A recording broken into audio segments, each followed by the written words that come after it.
we is. Whoa, where's my microphone? Where is my microphone? Where is my mind? As Black Francis did put it several times. Sorry, I know I caught you off balance. Started out with a Pixies shout out. Half of you may not even understand that. And that's okay, because it takes all kinds to confuse me. Hello. Hi, I'm Tad. And I am here to read and here to hang out for a while. And it is just a minute or so after 7 a.m. 7 a.m. See, I have terrible problems with time. As a matter of fact, as soon as they make it legal to actually to get amnesty from the fourth dimension, I am applying. I will be applying immediately and ask if I can just be taken right out of the time stream altogether, because it will make everything so much easier. And I won't have to remember which time zone I am or even what time it is, what day it is, any of that stuff that plagues me. Because, one of the problems is in the pandemic is we're living in this eternal now, many of us, we're not going out very much, if at all.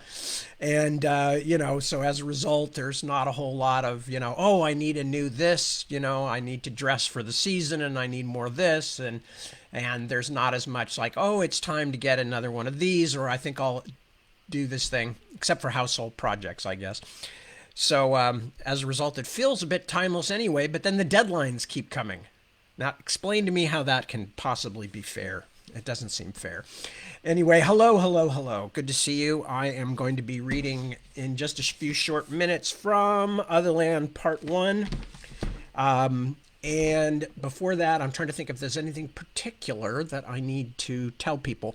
I think it's always difficult because, of course, I sometimes mention things on the 1 a.m. broadcast, and then I can't remember if that was like the week before, and I actually already said it to this particular time group. But anyway, so Into the Narrow Dark has gone off. So that is now there was a point at which I had 3 books all in progress. And so Brothers of the Wind is now published. Into the Narrow Dark is still a long ways from being published, but the main stretch is out of my hands now, and I just have the pre-publication work of copy editing, proofreading stuff, and all that will come through. And I hasten to say I will not be doing all of those things. I'll just be checking other people's work. So I don't want to make it sound like it's all down to me.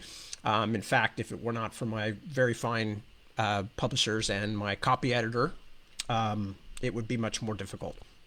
So anyway, so for the moment anyway, I'm back to just working on The Navigator's Children. And as I mentioned, that's an interesting task because, of course, during the last few months, I've changed a bunch of things on Into the Narrow Dark that now I have to reslot or rewrite into Navigator's Children, along with the part of Navigator's Children I didn't write because I knew I'd be having to work on the first part of the book first and get that all edited and make final decisions on things. And this may not, I don't know, for people who write a different kind of book, or even me when I'm writing different kinds of books, this is not such an issue. If you're writing a single volume novel, I've said this many times, so bear with me if you've heard this before. If you're writing a single volume novel, there's always a point at which, before it is out of your hands, you can say, okay, that's the way I want it to be.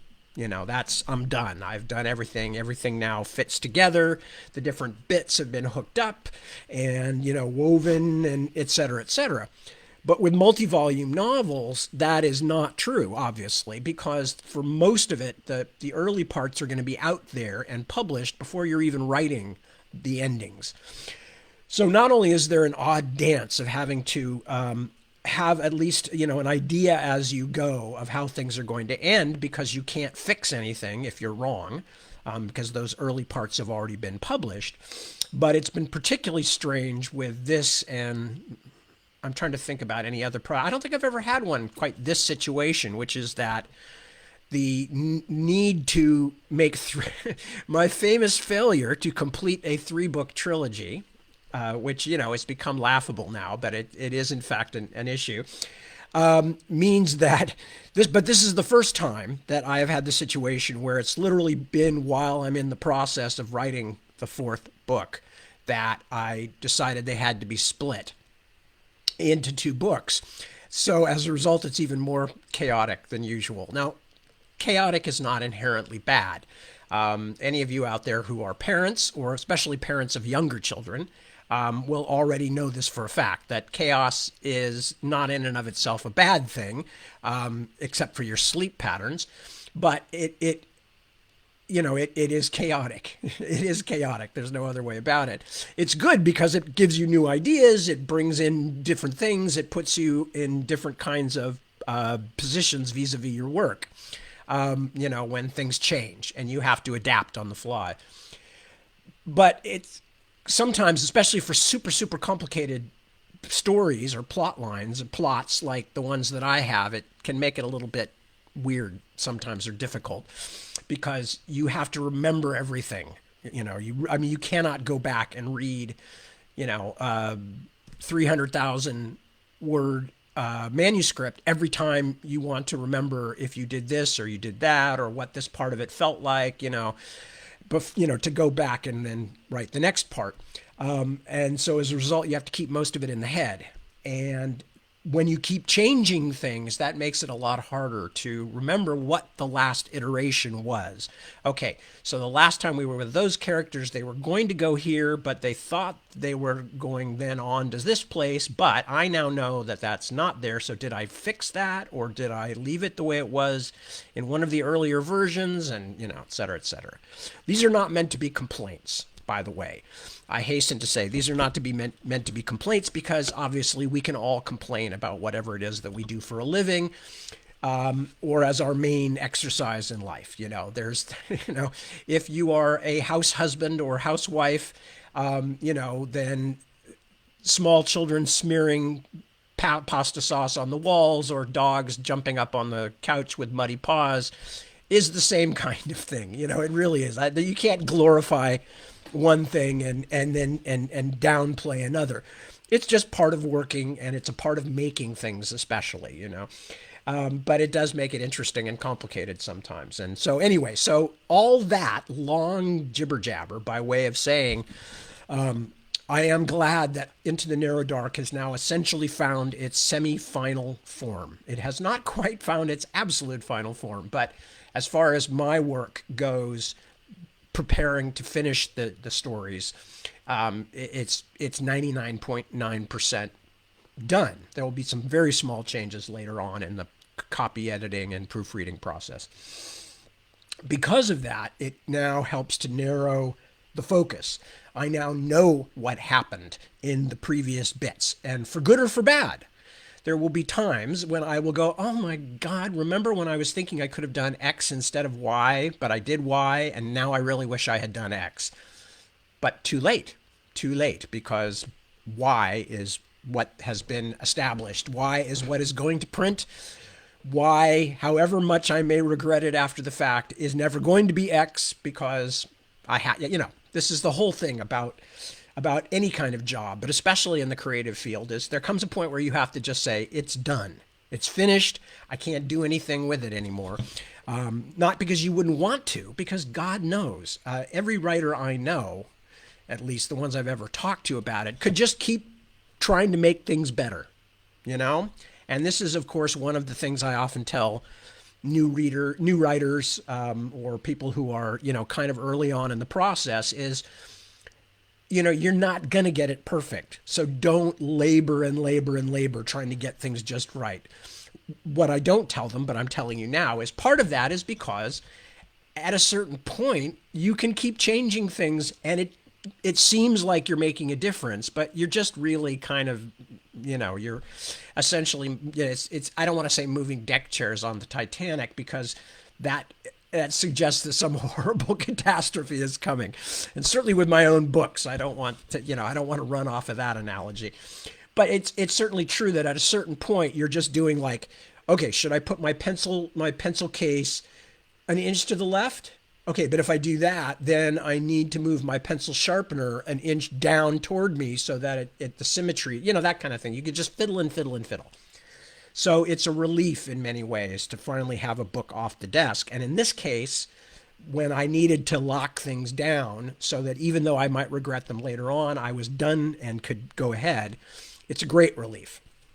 So all of that long disquisition by way of saying, I am now back to working just on one book, which hasn't been true for most of the last several months.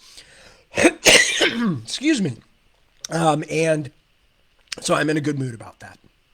That I'm in a good mood about. And then we'll see what happens next. But at the moment, I'm in a good mood because I only have to deal with one book at a time. Okay, what else did I want to talk about, if anything? I don't know. Nothing really. Nothing really. Nothing. We're all well. We're all hunkered down as usual. As I've mentioned many times, one of our household members, one of our young people, is particularly prone to infections of the lungs and chest and things like that because of a medical issue that person has. I don't like using names and stuff like that about the kids, and it's not unless I get them to consent to something. So excuse me for the awkwardness of talking around that, but so as a result, we are more locked down than a lot of people are. Just again, kind of trying to err on the side of being better safe than sorry, or better being safer than sorry, because who the hell knows who's safe these days.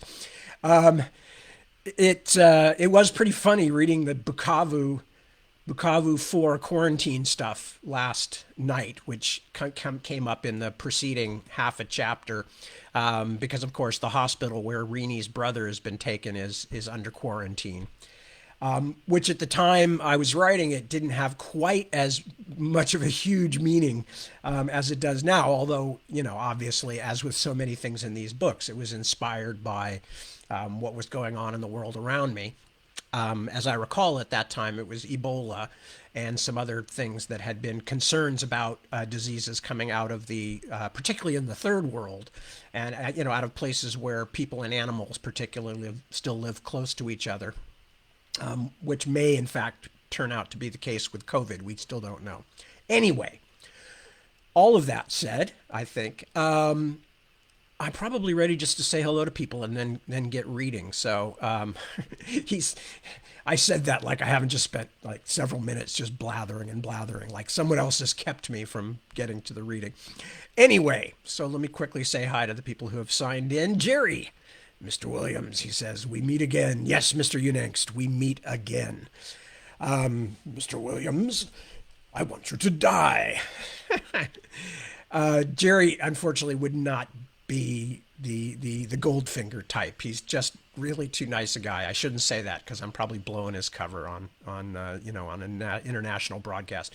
Emily, good evening. Good to see you as always. Jared, same too. To you, good to see you too. Tim, greetings.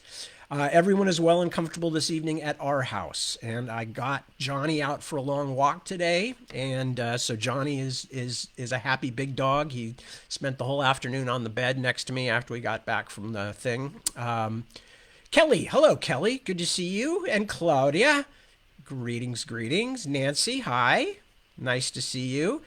Rose, hello, and Kenneth, a pleasure. As always, Ray. Hello, Ray. Good to see you. Barb Ann. Hi. Evening to you. Kristen. Hello to you too. And same. Emily says Pacific Tad Time appears to be sort of multi-dimensional. Yeah, it is. It's a number of dimensions, and the funny thing is I'm late in all of them. Go figure. Medardo. Hello. Oh, I'm so sorry to hear it. Medardo, our friend Medardo has lost a friend. Jose Fortan. Oh, I'm really sorry to hear that, Medardo. My sympathies to you and to Jose's family and friends. That sounds very sad. Come and hang with us, and we can't do much to make things better, but at least we're here, and I'm glad you're here with us. Carl, good evening. Good to see you too. Is that everybody? Anthony. Hello, Anthony. Anthony made it back to California. Congratulations. Cheeseburgers cooking on the open grill, as Chuck Berry once said, I think, although I'm sort of maybe misquoting or paraphrasing. It's a famous Chuck Berry song. It's the one that the Beach Boys ripped off for Surfin' USA.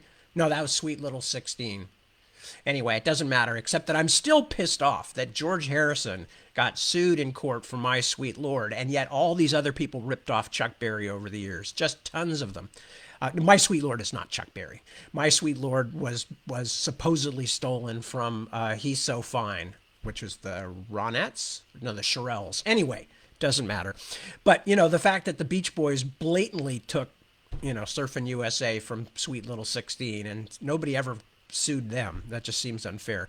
Greg, hello. I'm glad you're here, and I'm glad you've had it. You're now here to listen live. That is wonderful. Margaret, good evening and good to see you too. So all you guys are showing up tonight, huh? Katie, hello, Katie. Thank you for joining us as well.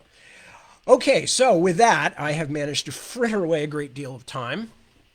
Although then again, every time I fritter away a great deal of time on other things, I'm not frittering away time doing bad accents. So I suppose there's some positive energy in that as well. Anyway, as I mentioned, we're back to Otherland City of Golden Shadow. We've already started, because of where we finished last night, we already started into chapter 5, which is called A World of Fire. And the only thing you particularly need to know about the chapter that we're reading, the previous chapter had been about Orlando, but I'm not going to try and explain that all tonight, except that Orlando, we started out with a sequence of what seemed like a kind of a mediocre Conan pastiche, and then it turns out that it's actually a gaming world, and that somebody has done something strange in the gaming world, and Orlando, who was the sort of the most potent and powerful character in that gaming world, who's a 14-year-old boy, has been distracted by this attempt at communication and has gotten his famous character killed by an insignificant low-level underling. So anyway, so that was the previous chapter. And then in this chapter, Rini went to visit Stephen, who's been in a quarantine now for some time, and been in a coma, for a couple of weeks at least. And Rini goes to visit Stephen in the hospital, her nearby hospital, and he is still comatose. And meanwhile, also there is a quarantine for a Bukavu 4 outbreak, which is a disease that they're trying to deal with in that part of South Africa. Anyway, so now we just finished a section where Rini was reading one of Stephen's favorite stories to him, which was rather silly. Anyway, if you would just go and see him. Long Joseph put his hands to his head as though to shut out the noise. I did go, didn't I? Twice? You've been twice? The day after I took him there, and when the doctor made you come down for a conference. What more you want? He's sick. You think I should go down every day like you do? Look at him. He's still sick. Visit him all you want. It don't make him better. Rini seethed. How could anyone be so impossible? He's your son, Papa. He's just a kid. He's all by himself in the hospital. And he don't know nothing. I went and talked to him. He don't know nothing. What good is all your talking? To even read him books?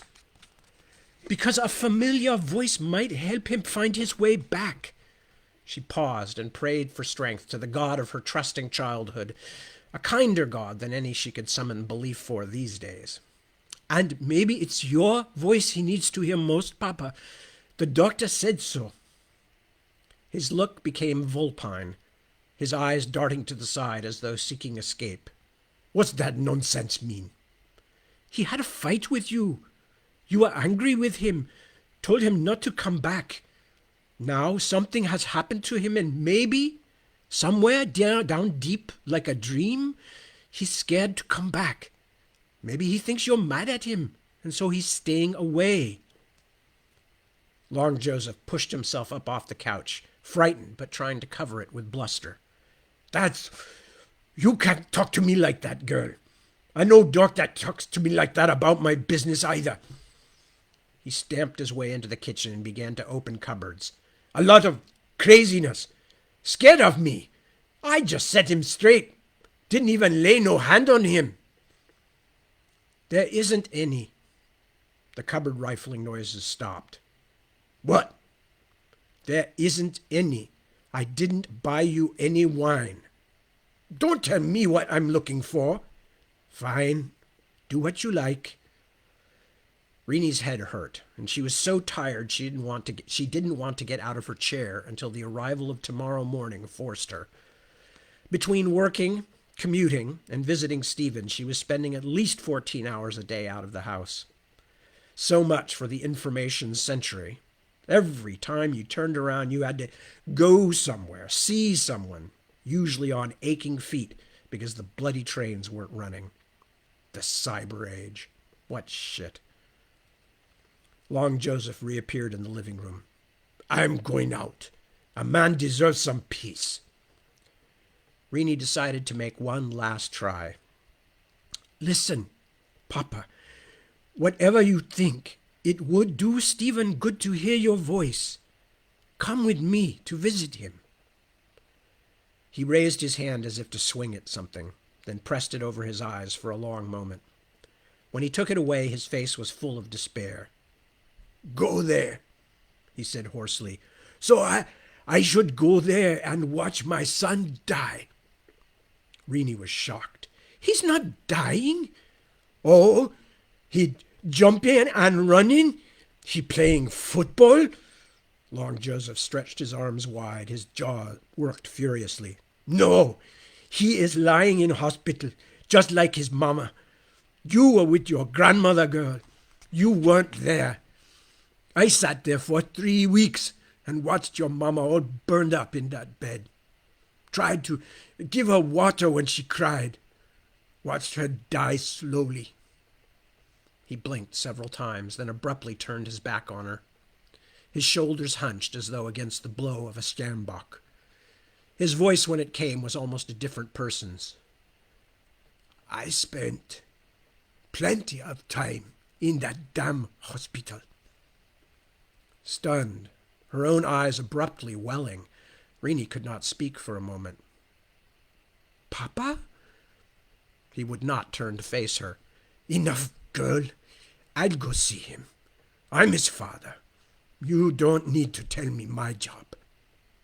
You will? Will you come with me tomorrow?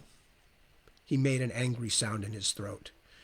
I got things to do. I'll let you know when I'm coming. She tried to be gentle. Please make it soon, Papa. He needs you. I'll see him, damn you. Put on that foolish suit again. But don't tell me when to go. Still unwilling or unable to meet her eyes, he thumbed the door open and went lurching out. Drained of energy, full of confusion, Rini sat for a long time staring at the closed door. Something had just happened, but she wasn't quite sure what it had been or what it had meant. For a moment she had felt something like a connection with the father she had known, the man who had labored so hard to keep the family together after his wife died, who had worked extra jobs and encouraged her studies and even tried to help Rini and her grandmother, Uma Bongela, with little Stephen. But after her Uma had died and Rini had become a grown woman, he had just given up. The Long Joseph she had known seemed completely lost. Rini sighed. Whether that was true or not, she just didn't have the strength to deal with it right now. She slumped deeper in the chair, squinting against the throb of her headache. She had forgotten to buy more pain blockers, of course, and if she didn't take care of something, no one else was going to. And if she didn't take care of something, no one else was going to. She turned on the wall screen and let the first thing she had queued up, a travelogue about holidays in Tasmania, wash over her, deadening her thoughts. For a brief moment she wished she had one of those expensive, full sensory wraparounds so she could go to that beach, smell the apple blossoms, feel the sand beneath her feet in the air of holiday freedom so expensively encoded into the program. Anything to avoid the recursive memory of her father's hunched shoulders and of Stephen's sightless eyes. When the beeping awoke her, Rini grabbed at her pad. 8 in the morning, but that wasn't her wake-up alarm. Was it the hospital? "Answer!" she shouted. Nothing happened. As she struggled into a sitting position, Rini finally realized that the noise was coming not from the phone, but from the front door speaker. She pulled on a bathrobe and made her way groggily across the living room. Her chair was lying on its side like the desiccated corpse of some strange animal, victim of Long Joseph's late and drunken return. She leaned on the switch. "Hello? Ms. Sulaweo? It is Kabu speaking. I am sorry to disturb you." "Kabu? What are you doing here?" I will explain. It is nothing bad or frightening." She looked around at the apartment, messy at the best of times, but now showing the effects of her cumulative absences. Her father's snores rumbled from his bedroom. "I'll be down. Wait for me." Kabu seemed perfectly normal, except that he was wearing a very clean white shirt. Rini looked him up and down, confused and a little off balance. "I hope I am not disturbing you too much," he said, smiling. "I was at school early this morning. I like it when it is quiet. But then there was a bomb." "Another one? Oh, God! Oh, no, not a real one. At least I do not know. But a telephone warning. They emptied the Polytechnic. I thought you might not know, so I decided I would save you a useless trip." "Thank you. Hang on for a moment." She took out her pad and browsed the college system for mail. There was a general message from the chancellor declaring the Poly closed until further notice, so Kabu had saved her a trip, but she suddenly wondered why he had not merely called her. She looked up. He was still smiling. It was almost impossible to imagine deception lurking behind those eyes, but why had he come all the way out to Pinetown? She noted the iron creases in the white shirt and had a sudden disorienting thought. Was this romance? Had the little tribesman come out here to take her on some kind of date? She didn't know quite how she felt about that, but the word uncomfortable sprang to mind. "Well," she said slowly, "since the Poly is closed, I guess you have the day off." Her use of the singular pronoun was intentional. "Then I would like to take my instructor out for a meal. Breakfast?" Kabu's smile wavered, then flickered out, replaced by a look of disconcerting intensity. "You have been very sad, Miss Rini. You have been very sad, but you have been a good friend to me. I believe it is you who now needs a friend." I think..." She hesitated, but could think of no good reason not to go. It was just 8:30 in the morning, and the apartment seemed poisonous. Her little brother was lying in an oxygen tent, as unreachable as if he were dead, and the thought of being in the same kitchen with her father, when he floundered to consciousness in a few hours, made her neck and shoulders tighten like a pulled knot. "Right," she said. "Let's go." If there was romance on Kabu's mind, he certainly didn't show it. As they walked down into Pinetown's business section, he seemed to be looking at everything but Rini, his half-closed eyes that could so easily look shy or sleepy, flitting across peeling paint and boarded-up windows, watching rubbish blow down the wide streets like cartoon tumbleweeds. "It's not a very nice part of town, I'm afraid." "My landlady's house is in Chesterville," he replied. "This is a little more wealthy, although fewer people seem to be on the streets. But what astonishes me, and I must confess, Rini, horrifies me a little, is the humanness of it all." What does that mean? Is that not a word? Humanness?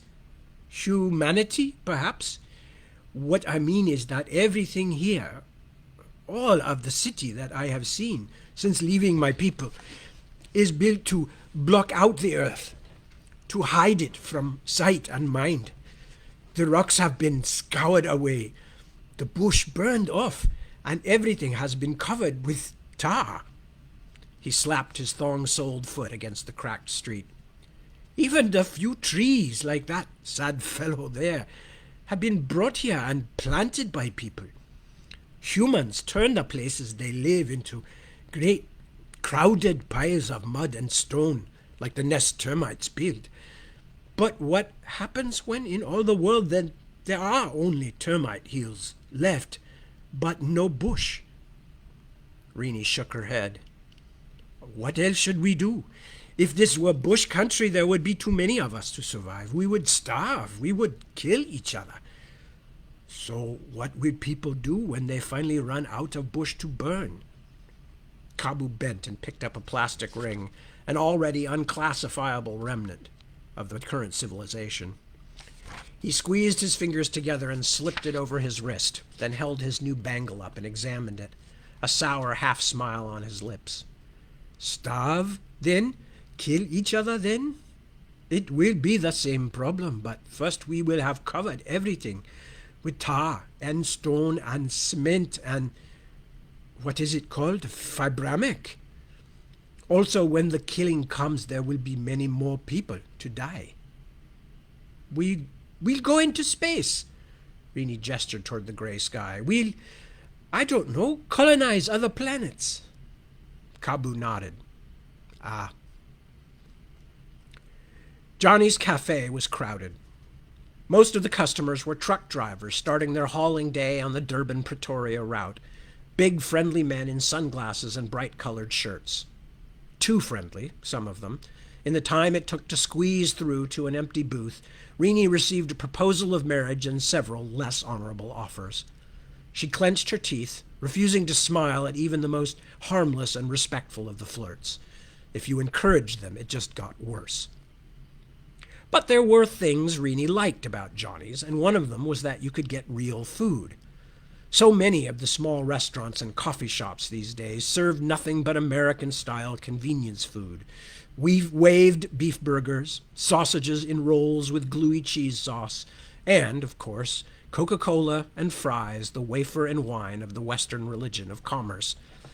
But somebody in the kitchen here, perhaps Johnny himself if there was such a person, actually cooked. Besides the cup of strong driver-fuel coffee, Rini decided on bread with butter and honey and a plate of fried plantains and rice. Kabu let her order him the same. When the wide platter came, he stared at it in apparent dismay. It is so large. It's mostly starch. Don't finish it if you don't feel comfortable. Will you eat it?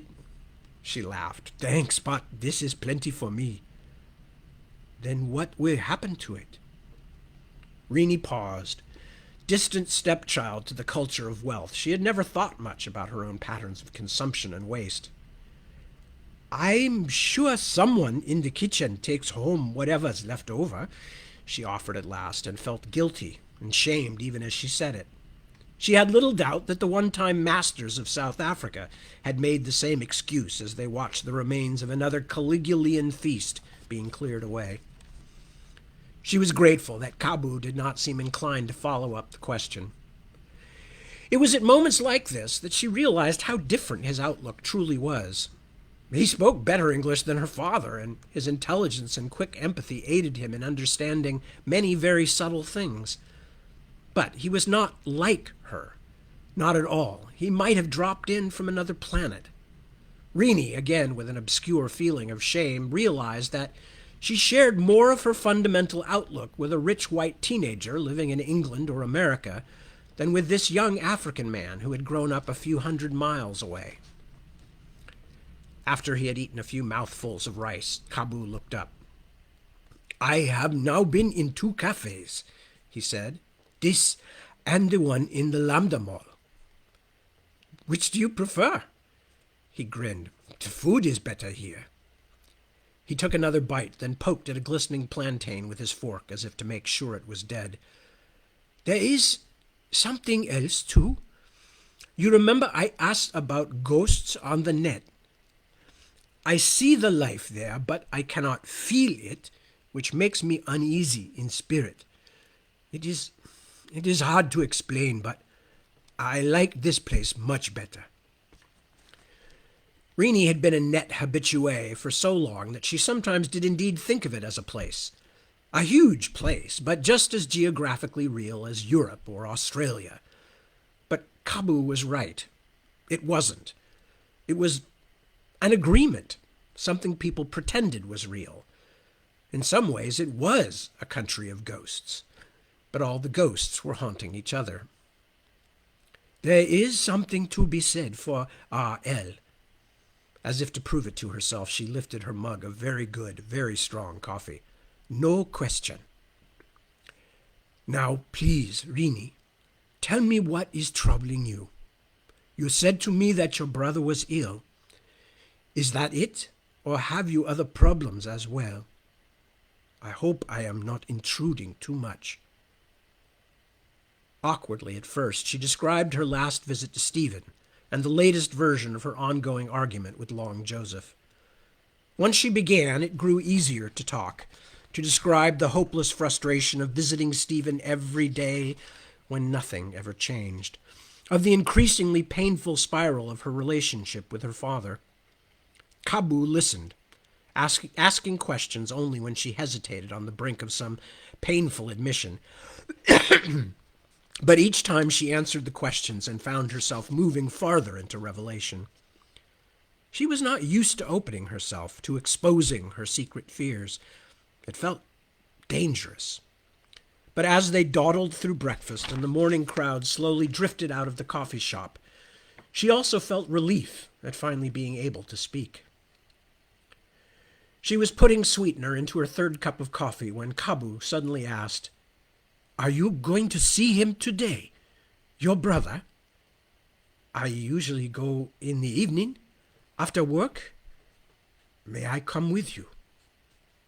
Rini hesitated, wondering for the first time since they had sat down whether Kabu's interest was something other than mere comradeship. She lit a cigarette to cover the pause. Did he see himself becoming the man in her life, her protector? There hadn't been anyone significant since Del Rey, and that relationship, it was astonishing and somewhat frightening to realize, was years in the past.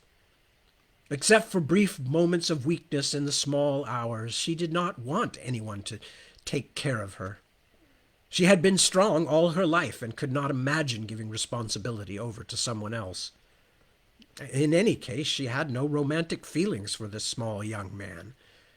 She looked at him for a long time as he, perhaps giving her a chance to do just that, examined the multicolored trucks ranked outside the dirty cafe window. "What are you afraid of, girl?" she asked herself. "He's a friend. Take him at his word until he proves otherwise.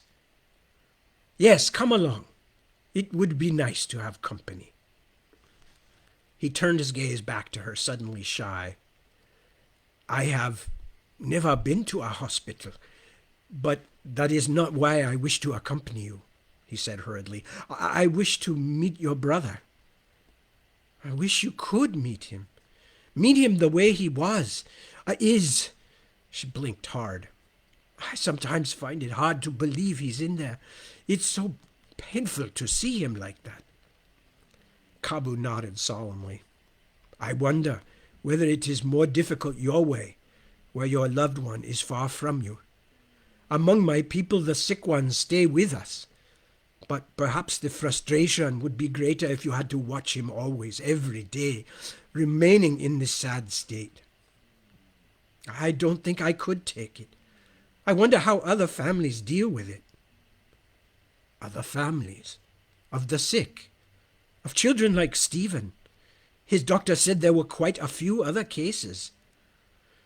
Something like a shock ran through her as she realized what she was saying. For the first time in several days, the feeling of helplessness, which even Kabu's patient listening had not much affected, suddenly receded. "I'm not going to do it any more," she said. Kabu looked up, startled by the change in her voice. "Not do what?" "Just sit and worry. Wait for someone to tell me something when I could be doing something myself. Why did this happen to Stephen?" The little man was confused. "I am no city doctor, Rini." "That's just it. You don't know. I don't know. The doctors don't know. But there are other cases. They said so. Stephen is being treated in a hospital that's under Bukavu 4 quarantine, and the doctors there are being worked to exhaustion. Couldn't they have missed something? How much research have they had a chance to do? Real research?" She slid her card into the table, then thumbprinted the scuffed screen. "Do you want to come to the poly with me? But it is closed today." "Damn!" She replaced the card in her pocket. "That's all right. The net access is still available. I just need a station." She considered her home system and balanced the convenience against the likelihood that her father would just now be staggering out into the kitchen. Even if, against all odds, he was not hungover and foul-tempered, she knew that bringing Kabu home with her would mean she would be hearing about her bushman boyfriend for months. "My friend," she said as she stood up, "we are going to visit the Pinetown Public Library. We could get most of this off my pad," she explained as the chubby young librarian unlocked the net room. "Or yours, for that matter, but we'd be getting text and flat pictures, and I don't like working that way." Kabu followed her in. The librarian eyed the bushman over the top of his glasses, shrugged, then strolled back to the desk. The few old men watching the news on kiosk screens had already turned back to the full-color footage of the most recent maglev train accident on the Deccan Plateau in India. Rini closed the door, shutting out the distractions of crushed metal, sacked bodies, and the reporter's breathless commentary. She pulled a sad tangle of cables out of the storage cabinet, then searched through the obsolescent headsets until she found two that were in reasonable shape. She slid her fingers into the squeezers and keyed up net access. I see nothing," Kabu said. Rini pushed up her helmet, then leaned over and tinkered with Kabu's faceplate until she found the loose connection. She pulled her own helmet back on, and the gray of raw net space surrounded her. "I have no body. You won't. This is an information-only ride, and quite stripped down at that. No force feedback, so no sensation of touching anything. This is about what you get on a cheap home system, like the kind an instructor at the poly can afford." She tightened her fingers, and the gray deepened into a blackness that, except for the absence of stars, might have been deep space. "I should have done this a long time ago," she said, "but I've been so busy, so tired." "Done what?" Kabu's tone remained calm, but she could sense a little tension underneath the patience. Well, she decided, he would just have to hang on. He was riding in her car. "Done a little research myself," she said. 24-hour access to the greatest information system the world has ever known, and I've been letting someone else do my thinking for me." She squeezed, and a ball of glowing blue light appeared, like a propane sun at the heart of an empty universe. "This unit should have a fix on my voice by now," she said, then calmly enunciated, "Medical information. Let's get cracking." After she had issued a few more commands, a supine human form appeared, hovering in the empty space before them, a strangely vacant figure as rudimentary as an inexpensive sim. Threads of light snaked through it, illuminating the circulatory system, as a calm female voice described clot formation and subsequent oxygen deprivation to the brain. "Like gods?" Kabu sounded slightly perturbed. "Nothing is hidden." "We're wasting time here," Rini said, ignoring him.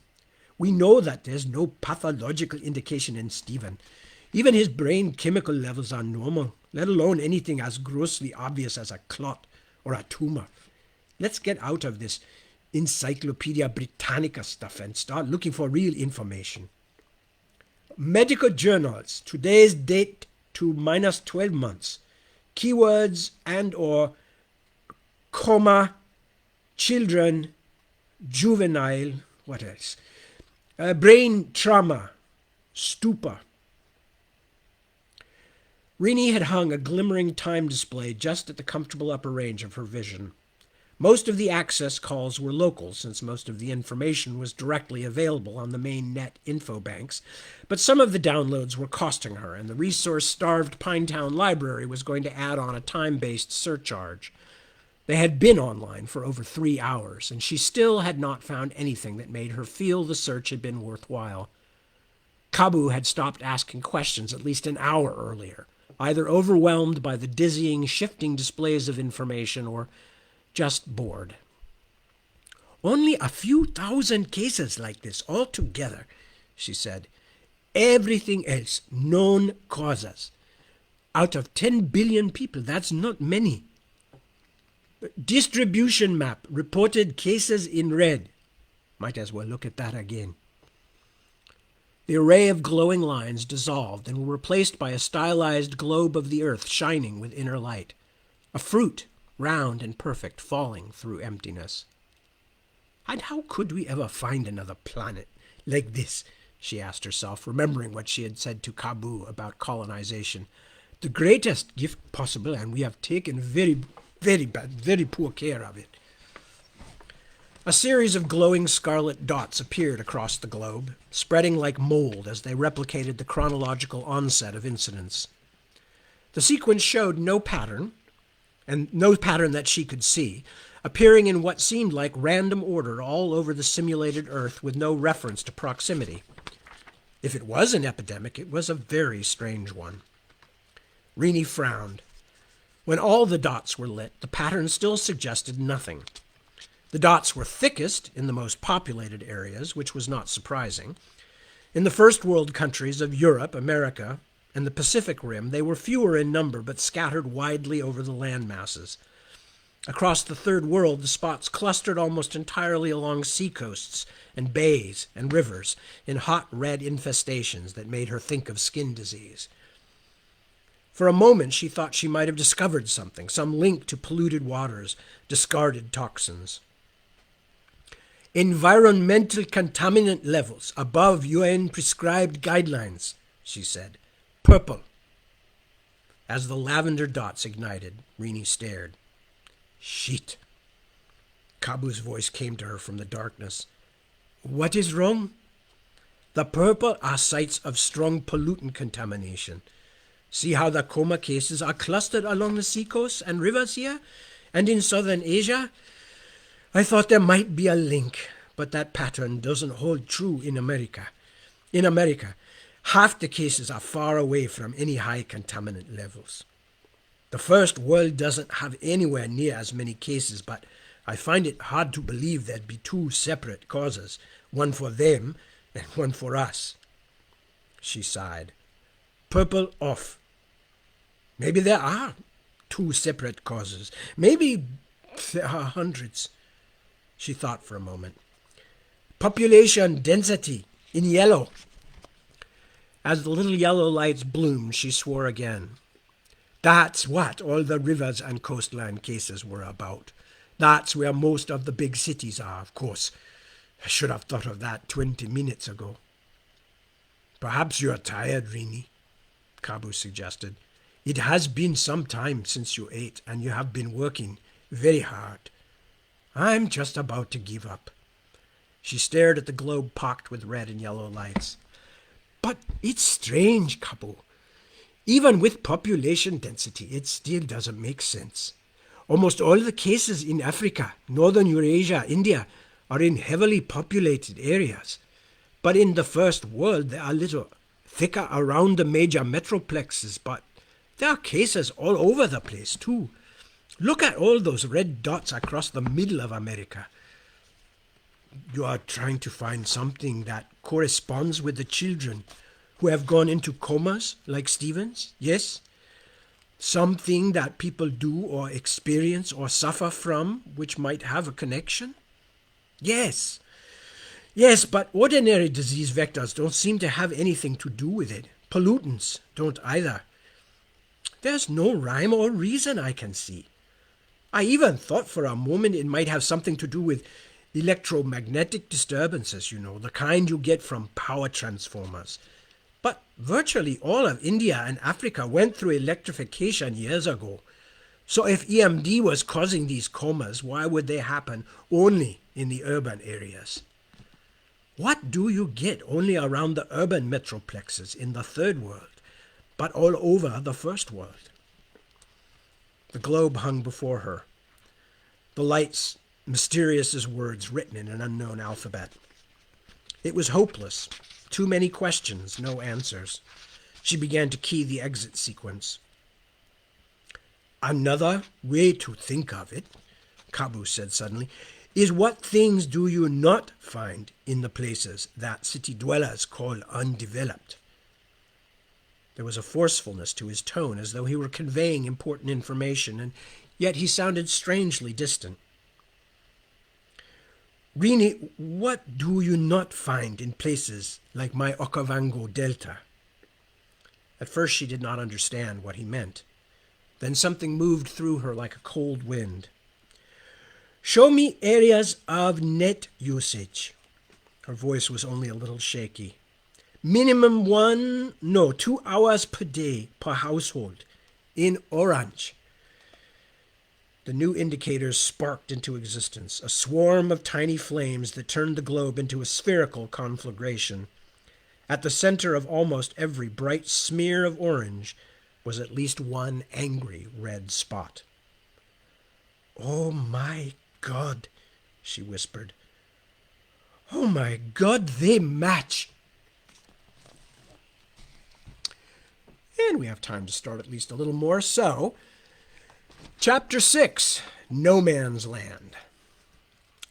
Netfeed, fashion. Mabinda brings street to catwalk. Visual, Mabinda's spring show, runway models. Voiceover, designer Hussein Mabinda has declared this street year and backed up those words with his spring showing in Milan, where the hammocks of the homeless and the chutes, identified with urban goggle boys, were recreated in the latest synthomorphic fabrics. Visual, Mabinda speaking from cardboard shanty. Mabinda, the street is with us. It is in us. You cannot ignore it. Her breath was like cinnamon. Her long-fingered hand on his breast seemed to weigh no more than a leaf. He kept his eyes closed, afraid that if he opened them she would vanish as she had so many times before. Have you forgotten? A whisper, faint and sweet as birdsong in a far-off wood. No, I haven't forgotten. Then come back to us, Paul. Come back to us. As her sadness swept through him, he lifted his arms to clutch her. I haven't forgotten, he said. I haven't. An explosive crash jerked Paul Jonas upright. One of the German 11-inchers had roared into life. The earth shook resentfully, and the trench timbers creaked as the first shells struck, a quarter of a mile down the line. Very pistol flares drifted across the sky, painting the shell trails bright red. A shimmer of rain spattered Paul's face. His arms were empty. I haven't, he said stupidly. He held his hands before him and stared at the flare-lit mud that covered them. Haven't what? Finch was hunched a yard away, writing a letter home. Scarlet flickered across the lenses of his spectacles as he turned toward Paul. Having a good one, were you? Was she pretty? The force of his stare belied his light tone. Paul looked away in embarrassment. Why was his comrade looking at him like that? It had just been a dream, hadn't it? Another one of those dreams that plagued him so insistently. A woman, a sorrowful angel. Am I going mad? Is that why Finch stares at me? He sat up, grimacing. A puddle had formed beneath his boots as he slept, soaking his feet. If he didn't attend to them, he'd get trench foot. Bad enough to have people you didn't know and couldn't see tossing bits of exploding metal at you without having to watch your own extremities rot away before your eyes. He pulled off his boots and pushed them over to the tiny gas stove, tongues pulled down so they would dry faster. But faster than never could still be awfully slow, he thought. The damp was an even more patient enemy than the Germans. It didn't take an evening off to celebrate Christmas or Easter, and all the guns and bombs the Fifth Army could deploy wouldn't kill it. It just seeped back in, filling trenches, graves, boots, filling people too. Trench soul, Paul thought, when all that makes you a person festers and dies. His feet looked pale as skinned animals, ragged and soft. They were bruised blue along the toes where the blood wasn't circulating properly. He leaned forward to rub them and noted with a mixture of abstract interest and quiet horror that he couldn't feel either the toes or the fingers that squeezed them. "What day is today?" he asked. Finch looked up, surprised by the question. "Strike me blind, Jonesy, how should I know? Ask Mullet. He's keeping track, 'cause he's got leave coming." On Finch's far side, Mullet's rounded bulk rose into view, a rhino disturbed at the water hole. His close-cropped head turned slowly toward Paul. "What do you want?" "I just asked what day it is." The bombardment had stuttered to a halt. His voice sounded unnaturally loud. Mullet made a face as though Paul had asked him the distance to the moon in nautical miles. "It's March 20th, isn't it? It's March 20th, isn't it? 36 more days until I can go back to Blighty. What the hell do you care?" Paul shook his head. It sometimes seemed that it had always been March 1918, that he had always lived in this trench with Mullet and Finch and the rest of the grumbling remnants of 7th Corps. "Jonesy was having that dream again," Finch said. He and Mullet shared a brief look. They did think he was going mad. Paul was sure of it. "Who was she, Jonesy? That little barmaid from the estaminet? Or Mrs. Entroyer's little Madeline?"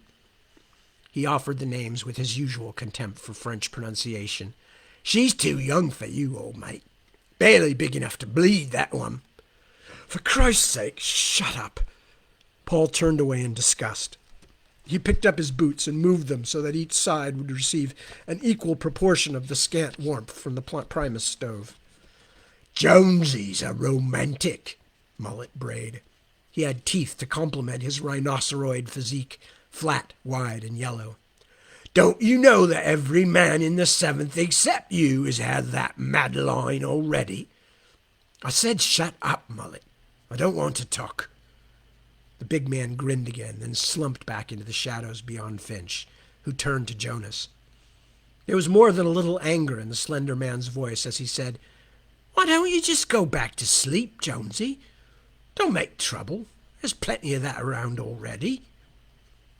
Paul took off his greatcoat, then pushed himself farther down the trench until he found a place where his feet would be less likely to get wet.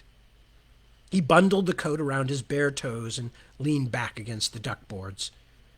He knew he shouldn't get mad at his companions, hell, his friends, the only friends he had. But the threat of a last-ditch German assault had been hanging over all their heads for days. Between the constant barrages meant to soften them up, the anticipation of something worse to come, and the dreams that would not leave him alone, well, it was little wonder he felt like his nerves were on fire. Paul stole a glance at Finch, who was bending over his letter again, squinting in the dim lantern light. Reassured, he turned his back to his trenchmates and pulled the green feather from his pocket. Although the very light was fading, the feather seemed to have its own faint radiance. He held it close to his face and breathed deeply, but whatever scent it had once held was gone, overwhelmed by the odors of tobacco, sweat, and mud. It meant something, this feather, although he couldn't say what. He didn't remember picking it up, but it had been in his pocket for days. Somehow it reminded him of the angel dream, but he wasn't sure why. More likely, the dreams were sparked by the possession of the feather. And the dreams themselves were very strange. He remembered only fragments. The angel and her haunting voice, some kind of machine trying to kill him. But he felt somehow that even these fragments were precious, insubstantial good luck charms he could not afford to be without. Clutching at straws, Jonas, he told himself, clutching at feathers. He slid the shiny object back into his pocket. Dying men think of funny things. And that's what we all are here, aren't we? Dying men. He tried to smooth the thought away. Such ruminations would not slow his tired heart or ease his trembling muscles. He closed his eyes and began the slow search for the path that would take him back down to sleep. Somewhere, on the other side of no man's land, the guns began to roar again. And that's where we're going to stop, because the next section starts the real beginning of Paul's adventures, and it's quite dramatic and quite grand guignol, quite melodramatic and dramatic. So we will save that for next week, next Sunday to be specific. And I thank you for indulging me, all of you. Good to have you with me, as always. What was I going to say? I can't think of anything. Should be no changes in the next week or so. So I will see you again at 7 p.m. on Sunday. And that's my time, of course. Or those of you who also are around for the 1 a.m., I may see you there first.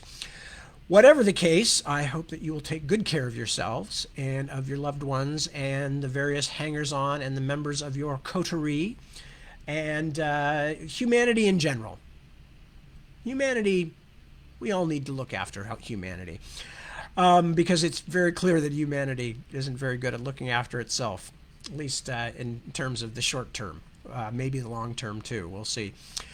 So with that thought, which even I'm not sure what it means, I will leave you and I will say goodnight. Peace, be well, and I'll see you next week.